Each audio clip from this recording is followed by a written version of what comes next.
계속해서 추세선을 그리는 방법에 대해서 살펴보도록 하죠. 자, 지금 여러분들이 보는 엑셀 통합 문서는 데이터 시각화 4번 엑셀 파일입니다. 데이터 시각화 4번 엑셀 파일은 월별 매출 추이라는 제목을 가지고 1월달의 매출, 2월달의 매출, 3월달의 매출, 4월달부터 해서 6월달까지 매출 추이가 쭉 나와 있어요.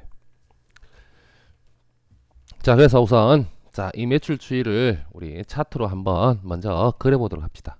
그래서 여러분들이 차트를 그릴 범위를 선택하고 삽입 메뉴로 가서 차트 그룹에서 꺾은 선형 차트를 선택을 하고 꺾은 선형 차트를 추가를 시키면 이와 같이 꺾은 선형 차트를 추가를 할 수 있습니다. 그리고 여러분들 차트 도구에서 레이아웃 리본 메뉴로 들어가면 분석 그룹에 추세선 하는 녀석이 있어요. 추세선 버튼을 클릭하면 추세선이 없음 선형 추세선, 그 다음에 지수 추세선, 그 다음에 선형 예측 추세선, 그 다음에 2구간 이동 평균 하는 이런 녀석들이 있습니다. 이 중에서 여러분들이 선형 추세선을 한번 클릭을 해보죠. 그러면 선을 하나 쭉 꺼줍니다. 이 선의 의미가, 이 선이 지금 1월부터 6월까지의 데이터의 경향을 하나의 함수로 표시하면 이 까만색 선과 같은 함수로 표현을 할 수 있다. 그래서 데이터의 경향을 설명하기 위한 그러한 선이다라는 거예요. 이런 선을 우리 추세선이라고 이야기를 합니다. 지금 이 추세선의 경우는 선형, 즉 1차 방정식을 따르는 추세선인데 이 추세선은 어떻게 그었냐면 여러분들이 이 데이터, 각각 꼭지점에 있는 데이터를 예측하기 위해서 어떤 하나의 함수로서 표현을 한다라면 어떤 함수를 사용하는 것이 가장 합리적일 것이냐?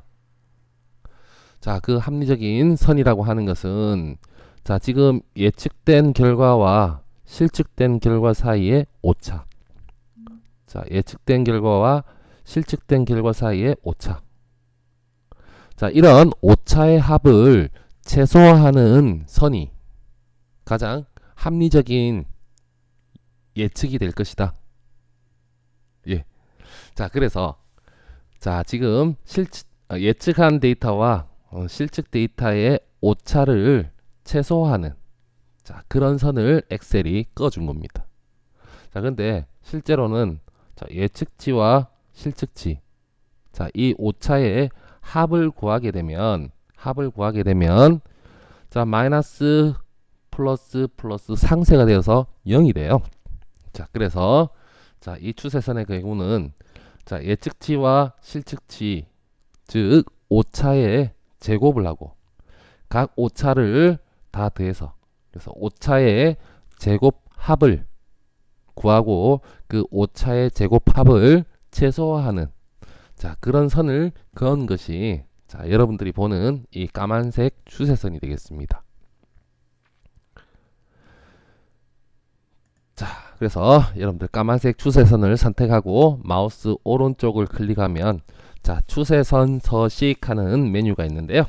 이 추세선 서식 메뉴를 클릭을 하면 추세선 서식 대화상자가 나타납니다.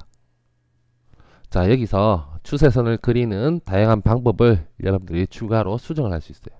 그래서 지수 형태를 따르는, 지수 함수를 따르는 추세선, 그 다음에 1차 방정식, 그 다음에 로그 함수를 따르는 추세선, 그 다음에 다항식, 그 다음에 거듭 제곱, 그 다음에 이동평균법을 사용한 추세선, 이런 것들을 여러분들이 그릴 수가 있습니다. 이 중에서 우리는 선형을 사용을 한 건데요.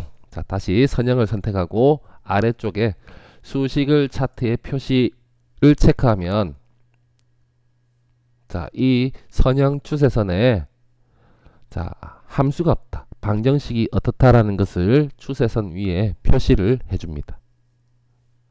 자, 다항식을 사용하면 자, 역시 다항식을 사용한 자, 그런 함수를 자, 표시를 해주죠.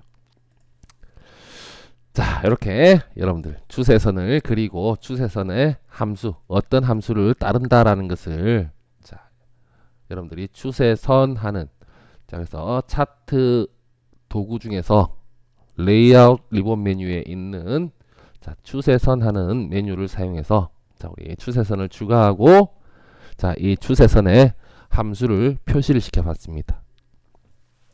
자, 이렇게 여러분들이 추세선을 구했다라면 자, 이 추세선은 어디에 사용할 수가 있냐면 자, 여러분들 7월달 매출이 얼마나 될 거냐. 자, 아직 7월이 되지 않았기 때문에 자, 어느 누구도 정답은 모릅니다. 자, 모르지만 자, 여러 가지 합리적인 방법을 사용을 해서 합리적으로 예측을 하는 게 필요하겠죠. 자, 그 합리적인 방법 중에 하나가 자, 우리 지금 1월부터 6월까지 데이터를 쭉 살펴봤더니 자, 데이터가 자, y 이꼴 42.857x 플러스 1333.3이라는 어떤 경량을 가지고 쭉 증가를 하고 있더라. 자, 그렇다면 자, 7월 달도 대충 자, 이 추세선에 따라서 데이터가 증가하는 패턴이 나오지 않겠는가? 자, 그래서 자, 7월 달의 데이터를 예측하는데 자, 이 추세선을 써먹을 수가 있는 겁니다. 그래서 7월 달이니까 곱하기 7 더하기 자, 절편 3을 해주게 되면 자, 우리 지금까지 데이터의 경량을 봐서 7월 달은 한 1633 정도의 자, 매출이 발생할 것 같다. 자, 이렇게 7월 달을 예측을 할 수 있다라는 거예요. 자, 그래서 이 예측은 자, 여러분들이 선형 추세선을 사용하느냐 혹은 자, 여러분들이 다항식을 사용하느냐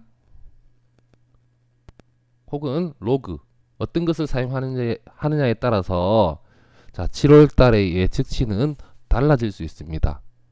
자, 근데 다항식을 사용했을 경우에는 자, 지금 그래프의 모양을 봐가지고는 7월 달이 굉장히 낮은 값이 나올 것으로 예측이 되죠.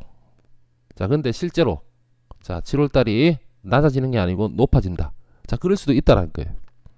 자, 그래서 자, 이렇게 다항식을 사용을 해서 예측을 할 경우에는 자, 너무 지금 현재 데이터, 직전 데이터에 너무 영향을 많이 받아서 자, 오히려 잘못된 그런 예측을 할 수도 있는 겁니다.